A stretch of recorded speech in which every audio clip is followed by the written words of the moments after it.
Hello friends, ഇന്ന് നമ്മൾ നോക്കുന്നത് നമ്മൾ ഡ്രൈനേജിൻ്റെ സിസ്റ്റം, അതായത് നമ്മുടെ വീട്ടിൽ ഉപയോഗിക്കുന്ന ഡ്രൈനേജ് സിസ്റ്റം, സ്റ്റെപ്സി ടാങ്ക് കാര്യങ്ങളൊക്കെ ഉപയോഗിക്കുന്ന സമയത്ത് മാൻഹോൾ നമ്മൾ ചെയ്യാറുണ്ട്. അതായത് എല്ലാ പൈപ്പുകളും വന്നതിന് ശേഷം, നമ്മുടെ ക്ലോസറ്റുകളിൽ നിന്ന് പൈപ്പ് വന്നതിന് ശേഷം ഡയറക്റ്റ് നമ്മൾ കുഴിയിലേക്ക് സെപ്റ്റി ടാങ്ക് കണക്ട് ചെയ്യുന്നതിന് മുൻപ് ഒരു ചേമ്പർ നമ്മൾ കൊടുക്കാറുണ്ട്. ആ ചേമ്പർ എങ്ങനെ കൊടുക്കണമെന്നും അതിൻ്റെ ആവശ്യകത എന്തൊക്കെയാണെന്നാണ് നമ്മൾ ഇന്നത്തെ വീഡിയോയിൽ നോക്കാൻ പോകുന്നത്. ഇത് രണ്ട് സൈഡിൽ നിന്നാണ് വന്നിരിക്കുന്നത്. അതായത് നമ്മുടെ വീടിൻ്റെ രണ്ട് സൈഡിൽ നിന്ന് വന്നിരിക്കുന്ന 4-5 പൈപ്പ് നമ്മൾ രണ്ടും കൊണ്ടുവന്ന് ഒരു ബെൻഡിട്ട് ഈ പറയുന്ന ഒരു പോർഷനിലേക്ക് നമ്മൾ കൊടുത്തു. അതിൽ നിന്നും ഒരു 4-5 തന്നെ നമ്മൾ പൈപ്പ് തന്നെ നേരെ വെച്ചതിന് ശേഷം നമ്മുടെ ഒരു മാൻഹോൾ ചെയ്തിട്ട് അതിൻ്റെ അകത്ത് നിന്ന് നേരെ ഒരു 45 വെച്ച് നമ്മൾ ഈ പറയുന്ന നേരെ നമ്മുടെ കുഴിയിലേക്ക് കണക്ട് ചെയ്തു. ഇതാണ് നമ്മൾ മാൻഹോൾ സിസ്റ്റത്തിന് ഉദ്ദേശിക്കുന്നത്. അപ്പോൾ മാൻഹോൾ ചെയ്യുന്ന സമയത്ത് ഒരുപാട് കാര്യങ്ങൾ ശ്രദ്ധിക്കാനുണ്ട്. ഒരുപാട് വലിപ്പമുള്ള മാൻഹോൾ ചെയ്യാതിരിക്കുന്നതാണ് ഏറ്റവും നല്ലത്. പിന്നെ അത് മാത്രമല്ല, റെഡിമെയ്ഡ് ടൈപ്പ് മാൻഹോൾ വരുന്നുണ്ട്. അത് നല്ല ഹൈ കോസ്റ്റ്ലിയാണ് വരുന്നത്. ഏകദേശം 4000 രൂപ 5000 രൂപയ്ക്ക് വരുന്നുണ്ട്. നമുക്കിത് വളരെ സിമ്പിളായിട്ട് തന്നെ നമുക്ക് ചെയ്തെടുക്കാൻ സാധിക്കും. എന്നാൽ അതിനേക്കാൾ കൂടുതൽ ഈടും അതുപോലെ ലൈഫും കിട്ടുന്നത് നമ്മൾ ഈ പറയുന്ന മാൻഹോൾ ഇങ്ങനെ ചെയ്യുന്നതാണ് ഏറ്റവും നല്ലത്. നിങ്ങൾ ശ്രദ്ധിക്കേണ്ട കാര്യം വെച്ചിട്ടുണ്ടെങ്കിൽ മാൻഹോൾ ചെറുതായിരിക്കണം. രണ്ട് പൈപ്പുകൾ തമ്മിലുള്ള മാക്സിമം ഗ്യാപ്പ് 6 ഇഞ്ച് അല്ലെങ്കിൽ ഒരു 7 ഇഞ്ച് കൂടുതൽ കൂടാതിരിക്കുന്നതാണ് ഏറ്റവും നല്ലത്. അല്ലെങ്കിൽ അത് കൂടിക്കഴിഞ്ഞാൽ നമ്മൾ ഈ പറയുന്ന വേസ്റ്റ് കെട്ടിക്കിടക്കാനുള്ള ചാൻസസ് കൂടുതലാണ്. വേസ്റ്റ് എപ്പോഴും വളരെ സുഗമമായിട്ട് ഒഴുകുന്ന രീതിയിലായിരിക്കണം ചെയ്യേണ്ടത്. ഇതിപ്പോൾ ചെയ്തിരിക്കുന്നത് ഏകദേശം 70 സെൻറ്റിമീറ്റർ നീളവും 50 സെൻറ്റിമീറ്റർ വീതിയും വരുന്ന രീതിയിലാണ് ചെയ്തിരിക്കുന്നത്. അത്രയും മാത്രമേ ചെയ്തിട്ടുള്ളൂ. രണ്ട് പൈപ്പുകൾ നമ്മൾ കൊണ്ടുവന്നു. അതിനുശേഷം നമ്മുടെ സെപ്റ്റിക് ലൈനിലേക്ക് കണക്ട് ചെയ്തു. ഈ ഏരിയയിൽ നമ്മൾ സെപ്റ്റിക് റെഡിമെയ്ഡ് സെപ്റ്റി ടാങ്കാണ് കൊടുത്തിരിക്കുന്നത്. അതിലേക്കാണ് നമ്മൾ കണക്ട് ചെയ്തിരിക്കുന്നത്.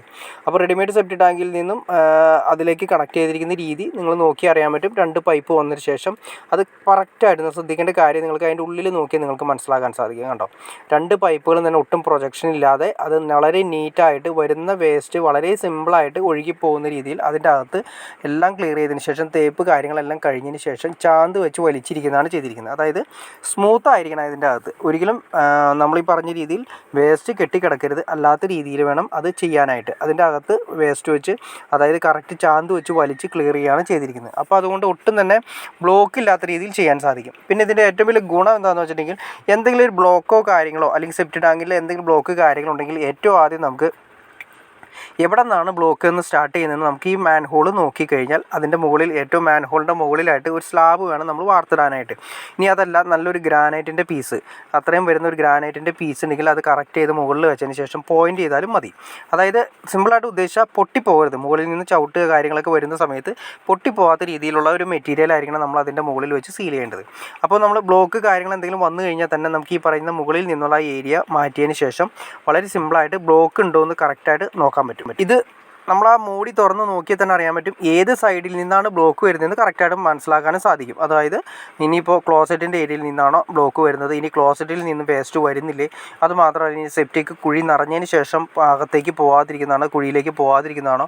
അപ്പം മാൻഹോൾ നമ്മൾ കൊടുത്തു കഴിഞ്ഞാൽ കറക്റ്റ് എവിടെ നിന്നാണ് കംപ്ലയിൻറ്റ് എന്നുള്ളത് കറക്റ്റായിട്ട് ഐഡൻറ്റിഫൈ ചെയ്യാൻ വേണ്ടിയിട്ടാണ് മാൻഹോൾ കൊടുത്തിരിക്കുന്നത്.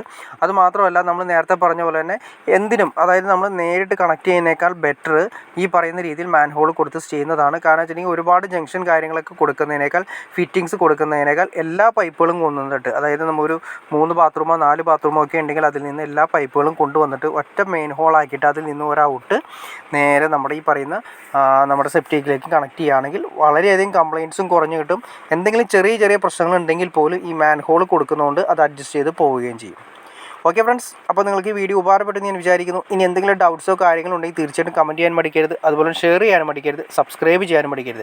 അപ്പോൾ എനിക്ക് തോന്നുന്നു കാണുന്ന എല്ലാവരും തന്നെ സബ്സ്ക്രൈബ് ചെയ്യാതെ കാണുന്നതെന്ന് തോന്നുന്നു. തീർച്ചയായിട്ടും സബ്സ്ക്രൈബ് കൂടി ചെയ്തേക്കാം ഫ്രണ്ട്സ്. എന്നാലും നമുക്ക് ഇതുപോലുള്ള വീഡിയോസ് ചെയ്യാനുള്ളൊരു ഇൻസ്പിറേഷൻ ലഭിക്കുള്ളൂ. അപ്പോൾ അതുകൊണ്ട് തീർച്ചയായിട്ടും ലൈക്ക് ചെയ്തേക്കാം, ഷെയർ ചെയ്തേക്കാം, സബ്സ്ക്രൈബ് കൂടി ചെയ്തേക്കാം. ഓക്കെ ഫ്രണ്ട്സ്, അടുത്ത വീഡിയോയിൽ കാണുന്നവരെ ഓക്കെ.